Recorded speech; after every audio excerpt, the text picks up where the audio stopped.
اکثر لوگ کہتے ہیں یہ کیا ہے، یہ حلوہ، تم لوگوں کو خالی کھانے پینے کے سامان معلوم، حلوہ، شب برات کا حلوہ، 11ویں کا تبرک، چھٹی کی نیاز، امام جعفر صادق کے کھیر پوریاں، یہ تم لوگوں کا دماغ پورا کھانے پینے میں رہتا ہے۔ الحمدللہ ہمارا دماغ کھانے پینے میں نہیں رہتا ہے، ہمارا دماغ بزرگوں کو ثواب پہنچا کر فائدہ اٹھانے میں رہتا ہے۔ ہاں؟ اب اس کا فائدہ کیا ہے سنو، کون فرما رہے ہیں؟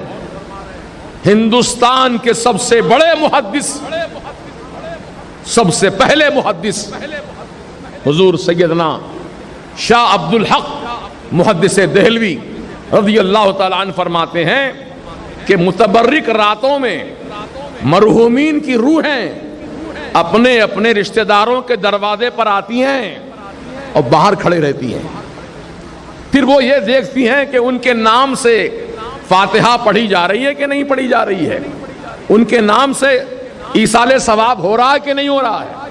اگر وہ گھر میں خوشبو جل رہی ہے، حلوہ پراٹھا پہ فاتحہ پڑھی جا رہی ہے یا بریانی پر فاتحہ پڑھی جا رہی ہے، ثواب ان مرحومین کو پہنچایا جا رہا ہے، تو وہ روحیں خوشی خوشی اس گھر کے دروازے سے واپس ہوتی ہوئی یہ دعا دیتی جاتی ہیں، اے اللہ پاک جن گھر والوں نے مجھے ثواب پہنچایا ہے، اے اللہ ان گھر والوں کو تو اپنی رحمتوں سے مالا مال فرما دے۔ اب جس گھر میں فاتحہ نہیں ہوتی مرحومین کے نام سے، جس گھر میں بہت سے ایسے گھر ہیں فاتحہ پڑھنے کو شرک سمجھتے ہیں، وہ لوگ بہت بڑا گناہ کا کام سمجھتے ہیں، معاذ اللہ، عقل مارے گئی ہے، اور کیا کر سکتے ہیں، عقل مارے گئی ہے۔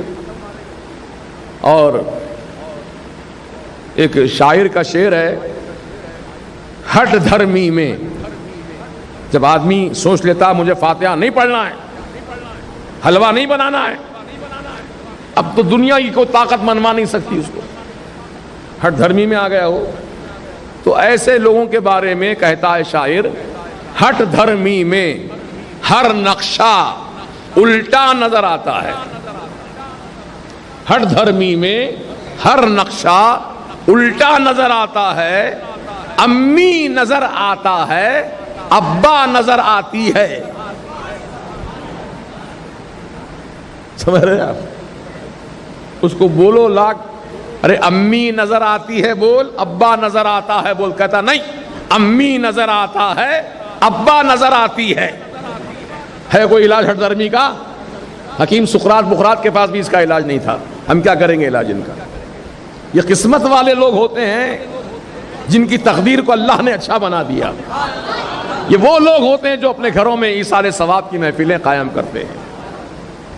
اب جس گھر میں مرحومین کے نام سے ایصال ثواب نہیں ہوتا، فاتحہ خوانی نہیں ہوتی، وہ ان خاندان کی روحیں بڑی مایوس ہو کر بد دعا دیتی ہی بھی جاتی ہے، اللہ جس طرح ہم یہ گھر سے مایوس ہو کر جا رہے ہیں، ان گھر والوں کو بھی اپنی رحمت سے مایوس کر دے۔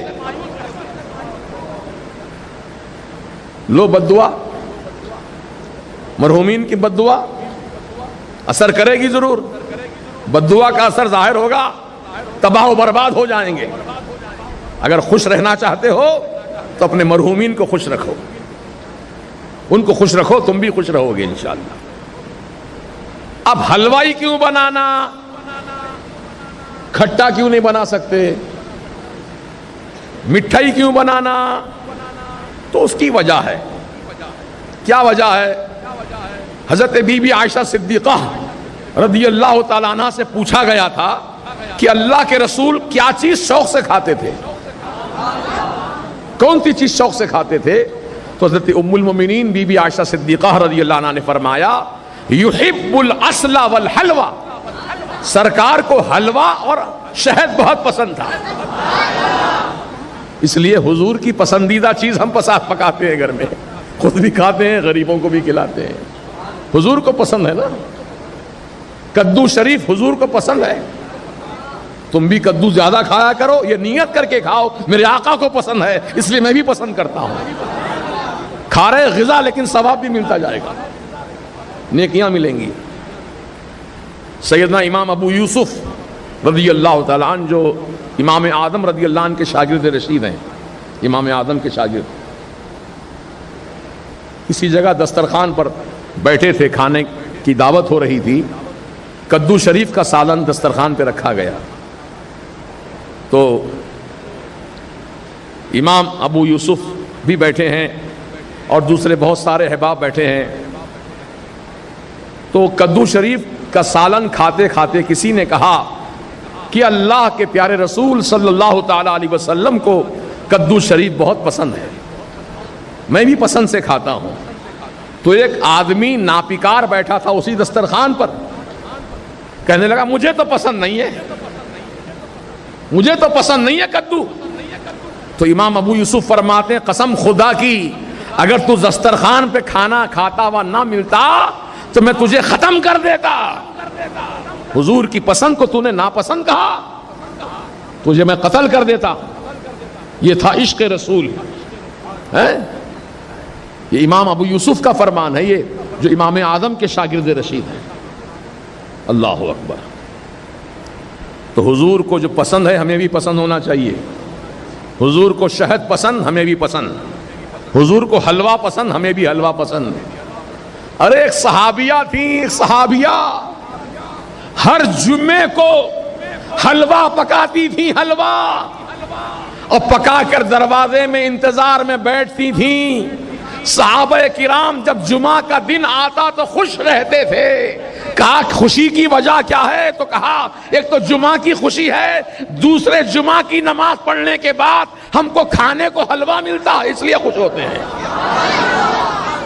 ہر جمعہ کو حلوہ بناتی تھی صحابیہ۔ تو معلوم ہوا حلوہ پکانا، حلوہ بانٹنا، حلوہ تقسیم کرنا، حلوہ کھانا یہ رسول پاک کی بھی سنت ہے اور صحابہ کی بھی سنت ہے۔ بتلاؤں تمہیں کیسے کیا کیا نظر آتا ہے، بتلاؤں تمہیں کیسے کیا کیا نظر آتا ہے جس کی نظر جیسی ویسا نظر آتا ہے۔ تو انشاءاللہ جو چیزیں شب برات میں شروع رات میں کرنے کی ہیں میں نے آپ کو